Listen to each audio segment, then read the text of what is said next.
wewe sitaki mambo yako. Kazi sitaki mimi nimejitosheleza, sitaki mambo ya mosene, shughuli zako banya, sitaki kusikia kitu yote kutoka kwako. Kila kitu nikitembea unanisimamisha. Kwenda kabisa, unataka ulikuwa unanisumbua kutaka nini? Au wewe fanya shughuli zako, uchifanyie mambo yako. Lazima sasa sote ukiona mogaka unanisimamisha ndio unifanya na cheka hivi. Mambo ya hapa mtomo mingi kata wewe na uchifunze kuwa na adabu. Nini wewe?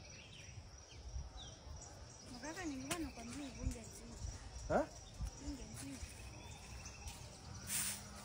Habari ya leo Katunge? Umekasirika? Hapana. Nikubagia unabagia? Kuja tuongeleshane Katunge. Usikasirike, najua ni mtu alikuwa amenikasirisha sasa nikaona acha nikusaidie. Unajua kuna wakati watu wanakuaga wanaamuka tu na siku mbaya. Umelala vizuri lakini? Mbona leo uko na roho safi hivyo? Sinakuanga na roho safi. Siamini. Wewe enda mahali.